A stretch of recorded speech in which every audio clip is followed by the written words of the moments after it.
Hi friends and dear students, I am Ashok Kumar Sharma, the chairman of People Welfare Foundation and the director of AK Study Center.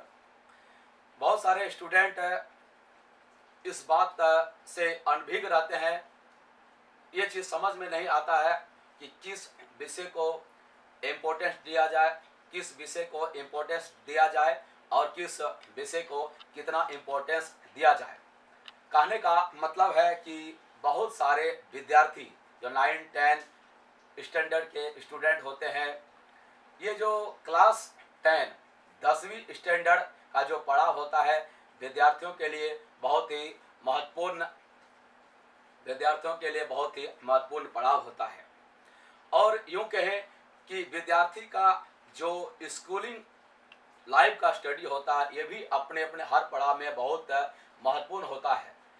समाज विद्यार्थी का दृष्टिकोण ये समझ नहीं पाते हैं, विद्यार्थियों में वो काउंसलिंग नहीं हो पाता है या उस स्तर का अधिकतर विद्यार्थी को दिशा निर्देश नहीं होता है, या स्कूलों में या इस प्रकार का जो ट्यूशन टीचर्स होते हैं इस प्रकार का दिशा निर्देश नहीं देते हैं। कहने का मतलब है, इस बात को मैं थोड़ा क्लियर कर रहे हैं आप लोगों के लिए, क्लास 9-10 स्टैंडर्ड के स्टूडेंट के लिए विशेष रूप से इस बात में कन्फ्यूजन रहते हैं कि किस सब्जेक्ट को पढ़ना चाहिए, किस सब्जेक्ट पर ज़्यादा जोर देना चाहिए। मसलन सोशल साइंस का सब्जेक्ट जैसे हिस्ट्री, जैसे ज्योग्राफी, जैसे इकोनॉमिक्स, जैसे सोशोलॉजी और पॉलिटी नागरिक शास्त्र, या मैथमेटिक्स या साइंस। इस प्रकार का बहुत प्रकार का भ्रांति होता है, विद्यार्थी कन्फ्यूजन में होते हैं और मैट्रिक क्लास 10वीं को पास आउट करने के बाद भी विद्यार्थी इस बात पर कंफ्यूज रहते हैं कि आगे क्या करना चाहिए, किस चीज़ का पढ़ाई करना चाहिए। उन्हें साइंस लेकर पढ़ाई करना चाहिए कि उन्हें कॉमर्स लेकर पढ़ाई करना चाहिए, मैथमेटिक्स लेकर पढ़ाई करना चाहिए, या आर्ट या सोशल साइंस लेकर पढ़ाई करना चाहिए। ज़्यादा न बोलते हुए शॉर्ट में देखिए, सबसे पहला तो क्लास जो 9 या क्लास 10 स्टैंडर्ड तक का जो पढ़ाई होता है स्टूडेंट को, शॉर्ट में हम बता देना चाहेंगे कि ये क्लास 9 और 10 तक 10वीं तक सारे विषय को विस्तार पूर्वक गहराई से हर विषय को विद्यार्थियों को इक्वल इम्पोर्टेंस देना चाहिए और सारा बेसिक को बढ़िया से उसको समझना चाहिए, बेसिक स्तर तक, चाहे वह मैथ हो, चाहे वह साइंस हो। और सोशल साइंस में हिस्ट्री है, इतिहास, इकोनॉमिक्स, अर्थशास्त्र, पॉलिटी नागरिक शास्त्र जिसे कहते हैं, समाज शास्त्र, या जितने प्रकार के मानविकी विषय हैं, इसे भी विस्तार पूर्वक गहराई से विद्यार्थियों को पढ़ना चाहिए और समझना चाहिए। सबसे पहला बात है कि हमारा जो शिक्षा पद्धति, हमारे भारत का शिक्षा पद्धति गवर्नमेंट स्कूल का उस स्तर पर नहीं आ पाया है। इसके साथ ही पब्लिक स्कूल में जो शिक्षा पद्धति है, जिम्मेदारी नहीं लेना और टीचरों में क्रिएटिविटी का ना होना, कुछ करने का जुनून और विद्यार्थियों को कुछ करवाने का जुनून, उसकी एनर्जी को चैनलाइज करने का जुनून या उत्तरदायित्व जैसा चीज़ ना होना, पढ़ने और पढ़ाने के प्रति उदासीनता, ये सब सारा कारण है जिसके चलते विद्यार्थी दिग्भ्रमित है। तो आज इस वीडियो के माध्यम से मैं क्लियर करना चाहूँगा। सबसे पहला तो देखिए, 9-10 के स्टैंडर्ड के स्टूडेंट है आप, सबसे पहले अगर आप 9-10 में है तो सारे विषय का आप इक्वल इम्पोर्टेंस दीजिए। और इस बात से आप डरे हुए रहते हैं या कन्फ्यूजन में रहते हैं कि हमें मैट्रिक के बाद क्या करना है, हमें किस विषय से पढ़ाई करना है, इंटरमीडिएट किससे करना है, या कॉलेज की पढ़ाई क्या करेंगे, साइंस रखना है, हम मैथमेटिक्स रखेंगे, कॉमर्स रखेंगे या आर्ट रखेंगे। तो सबसे पहले आपको देखना पड़ेगा आपका इंटरेस्ट क्या है, सबसे महत्वपूर्ण पॉइंट है। उसके अलावा भी पढ़ने का क्या मतलब है, पढ़ने का दो मतलब है। सबसे पहला पढ़ने का मतलब है कि ज्ञान प्राप्त करना, शिक्षा हासिल करना। ज्ञान मतलब चिंतन मनन और इस दुनिया को समझना, मानव व्यवहार को समझना। इसके साथ ही धन कमाना, जीविकोपार्जन करना, जिससे उस धन को कमाने से मनुष्य अपना जीवन को सुखमय बना सकता है, अपने परिवार के जीवन को सुखमय बना सकता है, या अपने ग्राम, अपने देश को सुखमय बना सकता है, या इस पृथ्वी को सुखमय बना सकता है। तो आपको बहुत ही बृहद कॉन्सेप्ट में समझना पड़ेगा। तो एक ये पहलू है और दूसरा पहलू है इंटरेस्ट। आपका इंटरेस्ट में क्या है, अंदर से एक क्या विचार आता है, अंदर से किस प्रकार का भावना आता है, किस प्रकार का इच्छाएं और किस सब्जेक्ट से आप सहज महसूस करते हैं। ये चीज़ आपको खुद को भी समझना होगा और सारे विषय को इक्वल इम्पोर्टेंस देना होगा, तभी इस बात को समझ में आएगा कि आपको आगे आपका मार्ग आगे किस प्रकार से प्रशस्त होगा। बहुत सारे फैक्टर्स है हमारे भारत के स्टूडेंट्स के लिए। इच्छाओं के अलावा जो सामाजिक परिस्थिति है, घरेलू माहौल है, पारिवारिक सपोर्ट है, इकोनॉमिक कंडीशन, आर्थिक स्थिति, ये बहुत सारे चीज़ें हैं जो मायने रखता है। ये अलग वाली बात है कि आर्थिक स्थिति कोई ऐसा मायने नहीं रखता है, लेकिन विद्यार्थियों में इस प्रकार जुनून और जज्बा हो और कुछ कर गुजरने के लिए संघर्ष जूझने का उसमें क्षमता हो। लेकिन होता है वास्तव में क्या, इस गहराई को विद्यार्थी नहीं समझ पाते हैं और मार्ग से भटक जाते हैं और अपने मंजिल को प्राप्त नहीं कर पाते हैं, मतलब अपने एनर्जी को चैनलाइज नहीं कर पाते हैं। तो क्या पढ़ना चाहिए, किस विषय पर इंपॉर्टेंस देना चाहिए? इंटरेस्ट देखिए, सबसे पहला तो अगर आपका इंटरेस्ट है साइंस में, मैथमेटिक्स में, तो ठीक है, आप इसमें बाद में इंटरमीडिएट में या कॉलेज की पढ़ाई के लिए जा सकते हैं। लेकिन जैसे अगर आपको इंजीनियर बनना है, डॉक्टर बनना है, इस प्रकार का अगर आपको जाना है, अगर ऐसा करना आपका पैशन है, आपका इंटरेस्ट है, तो आप कर सकते हैं। रही बात पैसे की बात, तो पैसे के लिए कि हम बहुत सारे विद्यार्थी ऐसा सोचते हैं या गार्जियन इस प्रकार का विद्यार्थियों को दबाव देता है कि डॉक्टर बनो, इंजीनियर बनो, इससे बहुत सारा पैसा आएगा। तो ये देखिए सही बात नहीं है, ऐसा बात नहीं है। और ऐसा बात भी है, बहुत सारे डॉक्टर इंजीनियर ऐसा है जिन्हें जॉब नहीं है, 10-10 हज़ार 5-5 हज़ार में इंजीनियर काम करने के लिए मजबूर हैं। बहुत सारे इंजीनियर भारत में बेकार हैं। लेकिन हम नेगेटिव नहीं बोल रहे हैं।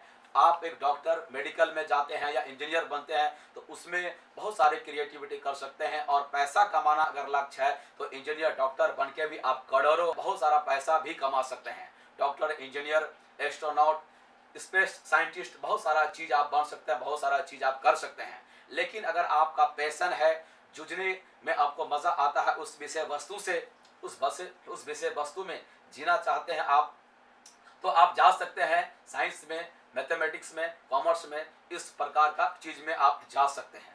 वरना अगर आपका पैशंस नहीं है और आप बिना सोचे समझे आप इस प्रकार का चुनाव, दूसरे के बहकावे में चुनाव कर लेते हैं, दूसरे विद्यार्थी साइंस ले रहे हैं, मैथ ले रहे हैं, तो हम भी ले लें साइंस और मैथ ले लें, इस प्रकार का, या बाहरी दबाव में किसी घर वाले का ज़्यादा दबाव में आप साइंस ले लेते हैं, मैथ ले लेते हैं, या दिखावे में दूसरे विद्यार्थियों को दिखाने के लिए जो सामान्य मेंटलिटी बना हुआ है यहाँ पर हमारे भारत के कुछ स्टेट्स में, जैसे बिहार, झारखंड में या कहीं पर, जो ऐसा जो गलत अंधविश्वास, एक जजमेंटल विचार विद्यार्थियों के दिमाग में बैठा है कि साइंस पढ़ने वाले या मैथमेटिक्स पढ़ने वाले, कॉमर्स पढ़ने वाले स्टूडेंट ज़्यादा तेज होते हैं, ज़्यादा टैलेंटेड होते हैं, या बिल्कुल गलत धारणा है। साइंस ऐसा, इस बात को क्लियर करने के लिए पहले समझना पड़ेगा कि साइंस क्या है, साइंस का परिभाषा क्या है, इस बात को समझना पड़ेगा। जो भी तर्क के आधार पर, एक्सपेरिमेंट के आधार पर जो बातें एक उभर के आती है, जो निष्कर्ष आता है इनपुट होने के, किसी खास इनपुट से हमारा किसी खास आउटपुट आता है, इस प्रकार का जो प्रोसेस होता है ऑब्जर्वेशन के आधार पर, लॉजिक के आधार पर, इसे साइंस कहते हैं। इसी का विस्तार रूप और भी है। तो कहने का मतलब है कि इस प्रकार का जो रिक्वायरमेंट पूरा करता है वो साइंस है। तो सामान्य विद्यार्थी जो होते हैं या गार्जियन, अभिभावक, यह समझते हैं सोशल साइंस, आर्ट को, मानविकी को साइंस नहीं समझते हैं। देखिए मानविकी है, ये भी एक साइंस विषय है, या यूँ कहें कि यह सोशल साइंस सुपर साइंस है। ये विद्यार्थी नहीं समझते, समझना भी नहीं चाहते, बहुत सारे टीचर भी नहीं जानते हैं, समझना भी नहीं चाहते हैं। अगर सोशल साइंस भी साइंस नहीं होता तो इसको सोशल साइंस क्यों बोलता? पॉलिटिकल साइंस का नाम बहुत सारे विद्यार्थी सुने होंगे, आप लोग नहीं सुने होंगे। किसी सीनियर से, किसी टीचर से या प्रोफेसर से पता लगाइए, या इंटरनेट गूगल में सर्च कीजिए सोशल साइंस या पॉलिटिकल साइंस। देखिए पॉलिटिकल साइंस के नाम से आपको वहाँ पर बहुत सारा चीज मिलेगा, बहुत सारे बुक और बहुत सारे रिसर्च वगैरह मिल जाएंगे। अगर वो साइंस नहीं रहता तो साइंस क्यों दिया जाता? तो समझने वाली बात है, सोशल भी एक साइंस है और फिजिक्स केमिस्ट्री भी एक साइंस है। तो साइंस सारा चीज है। तो ये ना समझें कि कोई साइंस है तो उसमें ज्यादा दिमाग का जरूरत पड़ता है, ज्यादा बुद्धिमान होता है, ऐसा कोई बात नहीं हुआ। इंटरेस्ट अगर है, जिसमें आप इंटरेस्ट है उसी में आप जाइए, तो ये आपके लिए अच्छा होगा। तो कहने का मतलब यही है, बहुत सारे विद्यार्थी गार्जियन के दबाव में, गार्जियन प्रेशर देते हैं कि साइंस लेके पढ़ाई करो, तुम्हें डॉक्टर बनना है, तुम्हें मेडिकल की तैयारी करना है, तुम्हें इंजीनियर बनना है। बहुत सारे गार्जियन दबाव देते हैं विद्यार्थी को। यहाँ तक बहुत सारे गार्जियन ये भी दबाव देते हैं बच्चे को कि तुम्हें आईएएस बनना है। तो सबसे महत्वपूर्ण बात है कि रुचि और विद्यार्थियों में कुछ कर गुजर जाने का जुनून और क्षमता। थोड़ा सा नोट्स पढ़ लेने से, थोड़ा सा ट्यूशन पढ़ लेने से, थोड़ा सा 10-20 सवाल, 50-100 सवाल बना लेने से यह नहीं पता चल जाता है कि आप साइंस में बहुत इंटेलिजेंट हैं या मैथ में बहुत इंटेलिजेंस है। जब आप कुछ करेंगे, आप मेट्रिकुलेशन से ऊपर जाएंगे, तो एक बहुत ही बड़ा चुनौती आपको मिलने वाला है। चुनौती का लेवल धीरे धीरे बढ़ने वाला है। इंटरमीडिएट में जो मेट्रिकुलेशन लेवल से चैलेंज ज़्यादा बढ़ जाएगा। इंटर के बाद जब ग्रेजुएशन लेवल में आप जाएंगे, चाहे साइंस में, चाहे कॉमर्स में या आप मानविकी में, तो उसका और चैलेंज बढ़ जाएगा। और उसके बाद ग्रेजुएशन के बाद आप पीजी पोस्ट ग्रेजुएट करते हैं, उसके बाद पीएचडी रिसर्च करते हैं, चैलेंज बढ़ जाता है और विषय वस्तु का क्षेत्र बढ़ जाता है। उसके बाद आप और अनुसंधान में जब चला जाते हैं, क्रिएटिविटी जहाँ से कुछ आप करने लगते हैं, किसी चीज़ का आविष्कार करने लगते हैं, सोशल इंजीनियरिंग करने लगते हैं या आप साइंस में इंजीनियरिंग करने लगते हैं, तो वहाँ आपका और भी काम बढ़ जाता है। तो कहने का मतलब है कि आपका पैशन क्या है, आपका इंटरेस्ट क्या है। रही बात पैसे की, तो पैसा आप धन कमाने के लिए बहुत सारे, आज के बहुत सारे विद्यार्थी, गार्जियन सबसे मेन मोटो धन कमाने का रह जाता है। तो धन आप किसी भी सब्जेक्ट में जितना चाहें उतना पैसा कमा सकते हैं। अगर आपका टैलेंट है, उस विषय में आप मास्टरी करते हैं, उस विषय में आपका एक्सपर्टाइज है, उस विषय में आपका क्रिएटिविटी डेवलप करते हैं, उस विषय में आप महारत हासिल करते हैं, बस आप समझने का कोशिश कीजिएगा। शॉर्ट में इस पर बहुत सारे रिसर्च है और बहुत सारे बातें हैं जो अभी मैं नहीं कर पा रहा हूँ। सामान्य बस हम एक गाइडलाइंस दे रहे हैं। तो कहने का मतलब यही है कि आप अपने इंटरेस्ट को लें। अच्छा, अब एक और बात, जो बिहार और झारखंड, इस प्रकार के जो उत्तरी भारत के विद्यार्थी हैं, मध्य प्रदेश, छत्तीसगढ़, उड़ीसा, राजस्थान, खास करके ये उत्तरी भारत या मध्य भारत के जो विद्यार्थी हैं, वे इस बात को समझ नहीं पाते हैं। खास करके स्कूल मीडियम के टाइम में भी और इंटरमीडिएट और ग्रेजुएशन लेवल में भी इस बात का जो है उन्हें दिशा निर्देश का जरूरत होता है, गाइडलाइंस का जरूरत होता है कि जो नौकरी लेने के लिए, जनरल कंपटीशन लेने के लिए क्या चीज़ का पढ़ाई उसे करना चाहिए और कितना करना चाहिए, मैथ कितना पढ़ना चाहिए, साइंस कितना पढ़ना चाहिए और कौन कौन सा विषय कितना पढ़ना चाहिए। बहुत सारे विद्यार्थी कहते हैं सर हमें इंस्पेक्टर बनना है, दरोगा बनना है, तो हमें क्या पढ़ना चाहिए, कैसे पढ़ें अभी से। वीडियो बनना है, डीएसपी बनना है, आईएएस बनना है, आईपीएस बनना है, या प्रेस में जाना है, न्यूज़ रिपोर्टर बनना है, लॉयर बनना है, जज बनना है, मजिस्ट्रेट बनना है, क्या करना है। तो इस प्रकार का सारा चीज़, बैंक में जाना है, बैंक पीओ का सर्विस करना है, रेलवे में जाना है, रेलवे में जॉब लेना है, सर्विस करना है, नेटवर्क मार्केटिंग में जाना है, पॉलिटिशियन करना है। तो देखिए, जितना भी प्रकार का बिजनेस, जितना भी प्रकार का आपका सर्विस है या जॉब है या जो भी प्रकार का काम है, ये सारे मानविकी विषय के माध्यम से किए जाते हैं और मानवीय विषय सहित इस लक्ष्य को हासिल करना आसान है। डॉक्टर, इंजीनियर अगर आप बनते हैं तो साइंस, मैथमेटिक्स में आप डीप में जा सकते हैं। ये चीज़ का आप फैसला, इस चीज़ का जो आप निर्णय इंटरमीडिएट में करेंगे और वहाँ भी करना है। फिलहाल आपको मैट्रिक 9 और उससे नीचे के सारे विद्यार्थी को हर विषय में आपको इक्वल इम्पोर्टेंस देना है, ताकि आप हर विषय का इक्वल इम्पोर्टेंस देंगे तो इस बात का खुद से ही आप अपना डिसीजन ले पाएंगे, अपना भविष्य का सही फैसला, सच्चा निर्णय कर पाएंगे कि आप किस रास्ते में जाएंगे और वहां से आप आगे बढ़ते जाएंगे, ताकि आपको पीछे मुड़ने का जरूरत नहीं पड़े। बहुत सारे स्टूडेंट हैं जो देखा देखी में कॉमर्स ले लिए हैं, आई.कॉम, बी.कॉम और एम.कॉम करते हैं और एम.कॉम करने के बाद फिर बहुत पछताते हैं और फिर जनरल कंपटीशन का तैयारी में आते हैं और शुरुआत से ही उसे पढ़ाई करना पड़ता है। कॉमर्स वाले सोचते हैं कि ये मैथमेटिक्स हमारा जनरल कंपटीशन में भी काम आने वाला है। तो बहुत सारा चीज है जनरल कंपटीशन में काम नहीं आने वाला है। सीधा सा जान लीजिए मैट्रिकुलेशन का जो मैथमेटिक्स है वही काम आने वाला है, और थोड़ा सा अरिथमेटिक अंक गणित ही आपका काम आने वाला है। इस प्रकार का बिजनेस अकाउंटिंग, बिजनेस मैथमेटिक्स वगैरह जनरल कंपटीशन में काम नहीं आने वाला। चार्टर्ड अकाउंटेंट करेंगे आप उसके बाद मान लिया जाए प्राचार्य बनेंगे, प्रोफेसर बनेंगे, टीचर बनेंगे, तो वहां पर ठीक है। उसी प्रकार से साइंस का अगर आप डॉक्टर इंजीनियर बनते हैं तो ठीक है, उस लाइन में आपका सारा यूटिलाइजेशन है। लेकिन बहुत सारा आपका इस्तेमाल जनरल कंपटीशन में और इस प्रकार से state PCS, DSP, SDM, video बनने के लिए, आईएएस, आईपीएस बनने के लिए बहुत सारा जरूरत नहीं है। समान आपको मैथमेटिक्स का जानकारी होना चाहिए, समान साइंस और कुछ थोड़ा सा साइंस, कुछ टॉपिक्स जो इंटरमीडिएट का एकाध क्वेश्चन जाता सामान्य। बहुत सारे डीप साइंस जो पढ़ते हैं, बहुत सारे डीप साइंस जिस तरह का न्यूमेरिकल वगैरह, ये जानने के लिए तो पढ़ना अनिवार्य है, बेसिक समझना चाहिए। लेकिन बहुत सारा डीप किसी भी कंपटीशन में नहीं पूछा जाता है।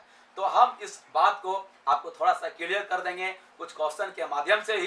तो आप इसके लिए दूसरा वीडियो देखें और पूरा वीडियो को शुरू से अंत तक देखें, तो ये क्लियर हो जाएगा कि क्या क्या चीज पढ़ने से थोड़ा सा हम करने का प्रयास, क्लियर करने का प्रयास करेंगे कि क्या क्या पढ़ना है और आपको दिशा निर्देश मिलेगा। इस वीडियो में इतना ही।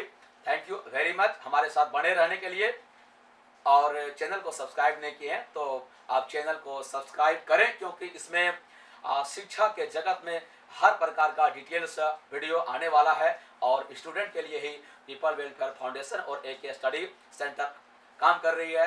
तो इसका लिंक जो है दूसरे विद्यार्थी फ्रेंड को भी भेजें, और घर में और भी जितने विद्यार्थी हो सारा विद्यार्थियों को चैनल के बारे में बताएं, क्योंकि अब हर विषय का डिटेल्स गहराई पूर्वक अध्ययन घर में ही बैठ के आप एक स्टडी सेंटर के माध्यम से करने वाले हैं। Thank you very much. जय हिंद।